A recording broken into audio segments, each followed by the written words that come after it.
What's going on, guys? Welcome to Ajax Reviews. Today we review Urban Legend.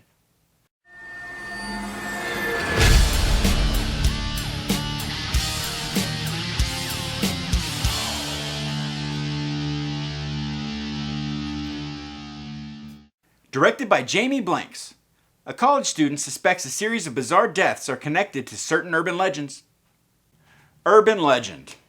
One of the last 90s movies that was actually good.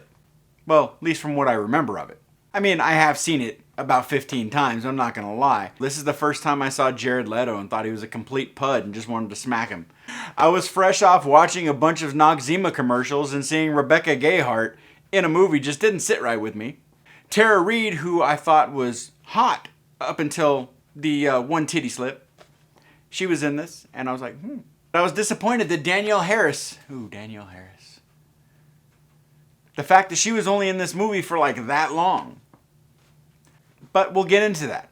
So, what did I think of this movie? Someone's in the back seat!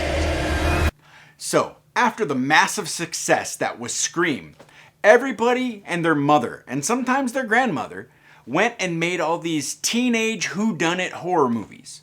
And the thing is they all kind of use the same formula. They all use TV stars.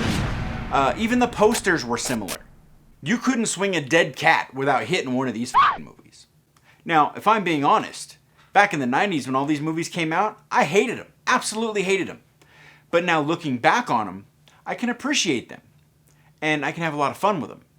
Scream, that's one of my favorite movies.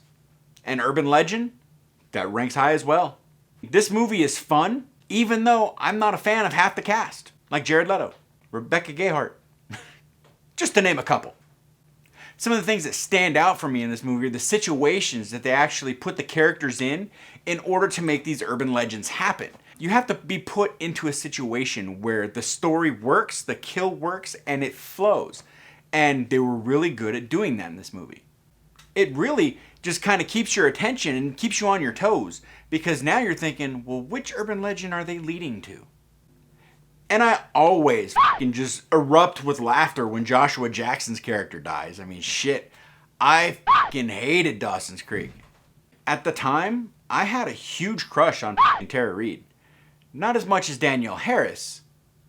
Well, thinking back, actually not even close, but I had a thing for Tara Reid. Of course, this was before the one titty slip and before she became a crackhead. Looking back at this movie, there's really a lot to like and very little to dislike. Now I can sit here and I can nitpick and find shit that I don't like, but that kind of ruins the fun of the movie. I mean, did I like the jacket? No. Did I like, the fact that they didn't wear a mask? Kinda. Did I like Jared Leto? No. So what did I like about this movie? Here's one. Danielle Harris was in this movie.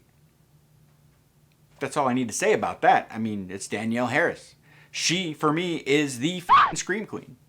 Another thing that I liked is all the kills were tied to actual urban legends. And they were thought out and they were executed perfectly. Another thing I liked was Tara Reid. But again, this was back in her heyday when she could act. And she looked good. Another thing that I really liked is all the horror icons that they added in this movie. Danielle Harris, Robert Englund, Brad Dourif. I liked that. That was just paying homage, man, where it needed to be paid. And the main thing that I liked about this movie is when Joshua Jackson dies. So, what did I dislike about this movie? The fact that Danielle Harris only had a small role. Now, as a filmmaker and as a horror fan, if you get Danielle Harris, you've struck gold. There's so much she can do for your movie, even back then. And another thing I didn't like is that I just can't buy Rebecca Gayheart, the Noxzema girl, as a killer. I mean, she looked like a girl that I went to high school with. So, in conclusion, would I recommend this movie? Yes. 100 times yes, yes, yes. It's a good movie. Urban Legend is just as important of a horror movie as Scream is in every sense of the word. It's fun from beginning to end, the effects and gore are good, the acting was good, and the story just works. So with that being said, guys, I'm going to give this movie a 4 out of 5. And that's going to do it for me for today, guys. So remember, until next time, stay smart, stay clean, keep the dream. Don't let the man get you down, because if he does, he may bend you over and pour some Pop Rocks and some soda up there and watch as your guts explode. Because Danielle Harris should have had a bigger role in this movie, goddammit. Seriously.